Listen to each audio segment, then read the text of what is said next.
రాష్ట్రంలో అసమర్థ పాలన, అంతర్గత కుంభులాటలు, అనాలోచిత నిర్ణయాలు వెరసి కాంగ్రెస్ పార్టీపై దేశ ప్రజల్లో విశ్వాసం సన్నగిల్లుతున్నది. ప్రతిపక్ష ఇండియా కూటమిలో పెద్దన్నగా చెప్పుకుంటున్న కాంగ్రెస్ తీరుపై ఆ కూటమి పక్షాలే బహిరంగంగా విమర్శలకు దిగుతున్నాయి. 3 రాష్ట్రాల్లో అధికారంలో ఉన్న కాంగ్రెస్ ప్రభుత్వాలను ప్రజలు తిరస్కరిస్తున్నారు.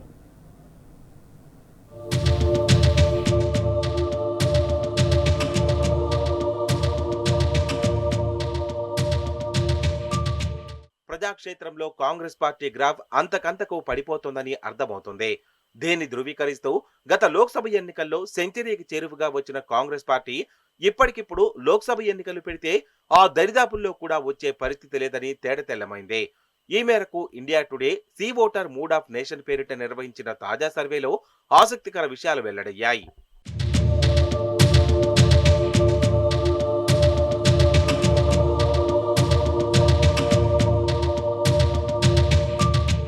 ఇప్పటికిప్పుడు లోక్సభ ఎన్నికలు జరిగితే కాంగ్రెస్ పార్టీకి 78 స్థానాలు మాత్రమే వచ్చే అవకాశం ఉందని సర్వే తేల్చి చెప్పింది.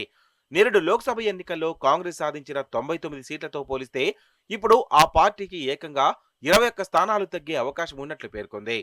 గత లోక్సభ ఎన్నికల్లో కాంగ్రెస్ పార్టీకి 21.5% మేర ఓట్లు రాగా ఇప్పుడు ఎన్నికలు నిర్వహిస్తే ఆ పార్టీ ఓటు బ్యాంకు 1.5% మేర తగ్గి 20% మేర మాత్రమే ఓట్లు రావచ్చని సర్వేలో తేలింది. ఇదే సమయంలో బీజేపీకి 3% మేర ఓట్ల షేర్ పెరగొచ్చని అభిప్రాయపడింది. అటు కాంగ్రెస్ నేతృత్వంలోని ఇండియా కూటమి సీట్లు కూడా భారీగా తగ్గిపోనున్నట్లు ఈ సర్వే అంచనా వేసింది. 2024 లోక్సభ ఎన్నికల్లో 232 సీట్లు సాధించిన ఇండియా కూటమి ఇప్పటికిప్పుడు ఎన్నికలు జరిగితే 44 సీట్లు తగ్గి 188 సీట్లకే పరిమితమవుతుందని తేల్చింది. కాగా లోక్సభ ఎన్నికల తర్వాత జరిగిన పలు రాష్ట్రాల అసెంబ్లీ ఎన్నికల్లో కాంగ్రెస్ పార్టీ బోల్తా పడింది. ఇటీవల ఢిల్లీలో జరిగిన ఎన్నికల్లో వరుసగా 3వ ఓటమి పాలైంది.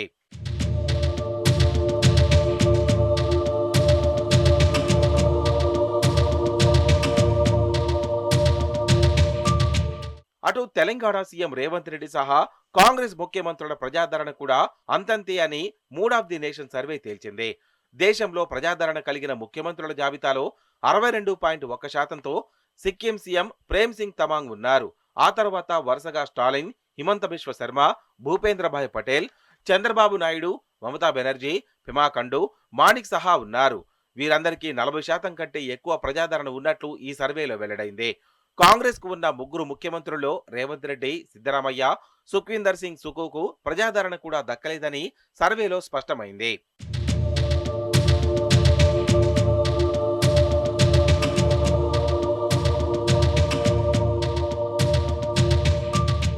కాంగ్రెస్ అధికారంలో ఉన్న తెలంగాణ, కర్ణాటక, హిమాచల్ ప్రదేశ్ రాష్ట్రాల్లోనూ తీవ్ర వ్యతిరేకత వ్యక్తమవుతోంది.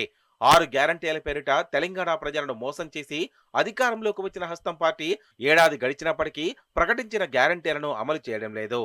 సంక్షేమ అభివృద్ధి కార్యక్రమాలు అటకెక్కి రాష్ట్రంలో కబ్జాలు, శాంతి భద్రతల సమస్యలు పెరుగుతున్నాయి. పొరుగు రాష్ట్రం కర్ణాటకలోనూ ఇదే పరిస్థితి. ఒకవైపు స్కాములు, మరోవైపు ఛార్జీల పెంపుతో కన్నడ ప్రజలు లబోదీబోమంటున్నారు. ఇక కాంగ్రెస్ పాలనలో హిమాచల్ ప్రదేశ్ ఏకంగా దివాలా అంచుకు చేరింది.